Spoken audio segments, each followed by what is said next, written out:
Hey guys, it's a market update. We are just fundamentally in a bull market. Prices are going higher. There's a lot of buying pressure. You can see that money supply around the world is growing. You can see the very high correlation here between Bitcoin and money supply. Over the next few weeks, maybe month or so, we are looking for another expansion, right? Another breakout for Bitcoin. So it's all here, right? And everything is positive for Bitcoin right now. I'll show you some data around this. But look, this 100 level, we came into it. This was the bill FUD from Musk and whatever that was. We just completely reversed it. We're putting in basically a new weekly all-time high again for the monthly. It's going to be a monthly all-time high in a couple of weeks, isn't it? So everything is showing us that buying pressure is coming in and we're just lifting higher and higher. If you actually look at this chart setup as well, you could potentially say that this is an inverse head and shoulders, which again is a bullish sign, right? So you have the top here, shoulders, and then the breakout, right? So everything is just looking good. All the tariff tantrums and everything else, it's all nonsense, right? It's complete and total nonsense because fact is money supply is going higher. China is stimulating massively. Europe cutting rates everywhere and just waiting for the Fed. And they're going to do it because we can see inflation is coming down, especially their core PCE metric and everything, which most of that is services. Most of that is actually shelter, which is lagging and always comes down. So we're looking good for the tail end of this year for the rest of the bull market. But look, global money supply around the world, 120, 130 potentially over the next few weeks. You can see that here, 120, 130 in terms of the Bitcoin price. So my short-term trades are still on and looking for much higher prices. Now, I've extended the 20% discount for the course to the end of this week. A lot of people asked for it. So literally at the end of this week, it will stop, no discount again. But if you type BTC at checkout, you get 20% off. You get the May updates and updates in the future for free forever, and 300 videos on investing and setting yourself up in crypto. I'll leave that link below. If you want $30,000 as a deposit bonus on Bybit, link below as well. Click that, you go through. Whatever you deposit, they'll give you a deposit bonus to trade with.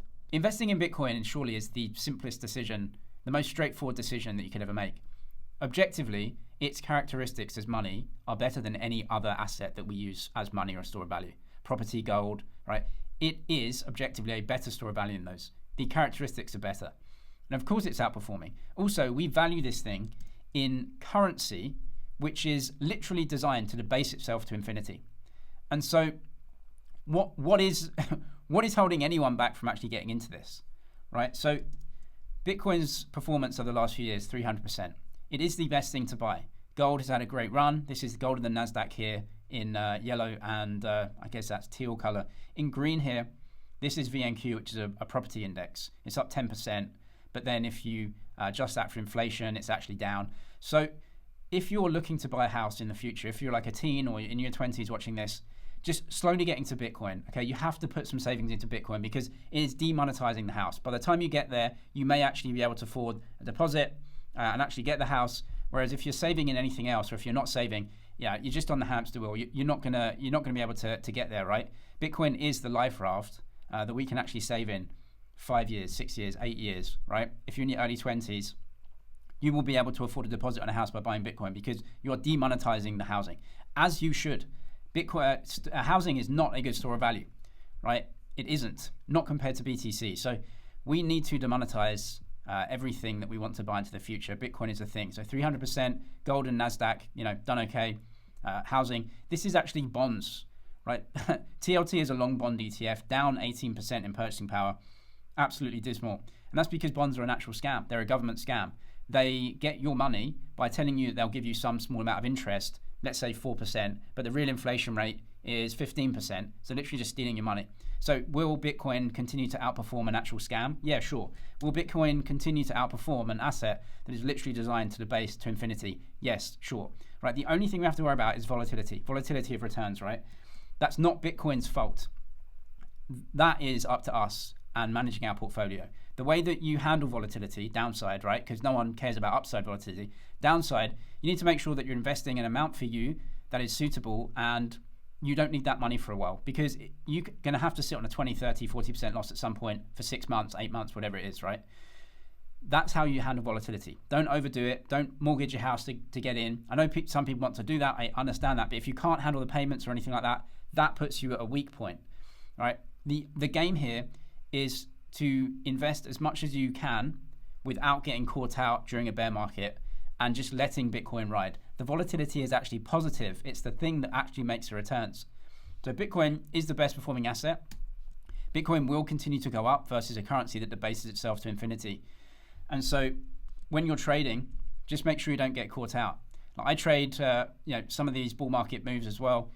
You just have to be careful, be cautious. You know you're going to get drawn down at some point. You're going to always have to say to yourself, can I handle a 20 to 30% drawdown? Even for my short-term trades, I go with very low leverage, so I can handle 20, 30, 40% drawdowns in the price. And I just sit in the trade. It's going to go up again. Of course it is, because I'm valuing it. I'm trading against the dollar. Dollar always debases, right? So look, you just have to make sure you don't get caught out in volatility. You can handle big drawdowns, not taking too much leverage, not overdoing it. But every marginal dollar that you put into BTC is going to make every single other thing cheaper. The Bitcoin trade is the simplest trade in existence. Bitcoin has simplified this trade for us, and simple is best. Bitcoin is hard money, fiat currency isn't. The conventional thinking is that the government has too much debt. That's what everyone's saying, right? Too much debt. The government has to, just come down with its spending and, pay down some of the debt. That's what Elon Musk thinks. I think he's completely wrong. I can't believe he doesn't get this. But the problem is not that there's too much debt. The problem is there's not enough debt. That is the problem that the government has. These liabilities, this is in the States, but pretty much every government is run like this. Social security, net interest, healthcare, Medicare, national defense, income security, none of that is going to be cut. Absolutely none of it, because we want it. We vote for this. Not me in America, but hey, every other country is pretty much like this. We will not stop spending more than we have.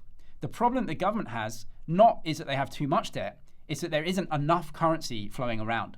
There isn't enough currency to tax in order to pay what we want to pay for. Because fiat currency is not a commodity, you can't find it in the ground, it doesn't grow on trees, right? So how do you get currency? You have to encourage GDP creation, because currency is created from commercial banks as a loan. They don't print the money, they print it as a loan, right? And so the only way that you get the commercial banks to create money is to incentivize economic activity so that they can create loans against businesses and expansion and everything else, right? So the problem is the free market, the commercial banks, are not printing enough money. And that's because there's not enough economic activity. Now, ironically, the more productivity that you encourage, you actually drop prices, because the more we produce, the cheaper things get. That is why this system can never ever balance its books.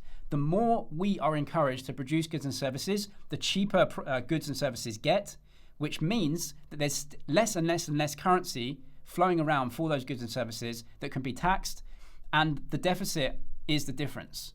There actually isn't enough currency. You could very quickly just get rid of this deficit by printing the money from the central bank. But as soon as you print the money from the central bank, everyone realizes that the currency is a complete circus. It's a joke and it's a Ponzi scheme. And that's when you lose faith in the currency, and that's when it collapses. And so this whole thing is literally a scam, isn't it? And it's a Ponzi scheme. But this is what's going to happen over and over. There will be perpetual deficits. It's the only way. Every single fiat currency in existence has done this, and it won't change, because that is the system itself.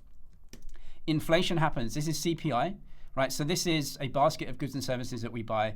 Good to invest in this, right? If you can invest in this, the thing literally just goes up and to the right and never goes down, right? But why are goods and services getting more expensive? It's not because we're producing less of them, is it?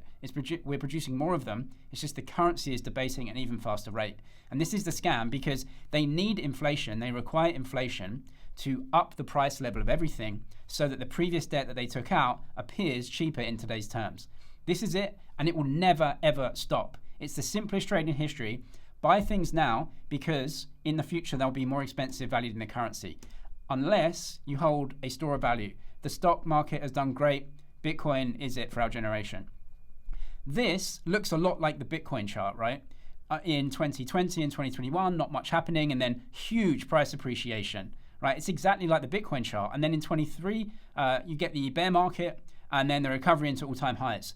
This isn't Bitcoin though. This is toilet paper, right? And I choose this to really drive the point home that it's not about goods and services and things getting more expensive. It is the fiat currency. Fiat currency is worthless. It is worth less than literal toilet paper. This is the Bitcoin chart in toilet paper. If you bought toilet paper 5 years ago, you've outperformed the fiat currency, right? What an absolute joke. The fiat currency is the issue. Do not value things in fiat currency. Value things in Bitcoin and see all of them falling down. If something outperforms Bitcoin, is an exceedingly good investment, right? So that is why Bitcoin is going to continue to go up, because toilet paper is going up. If you can buy toilet paper, you're a good investor, right? And so it just comes back to Bitcoin is the most durable, desirable commodity.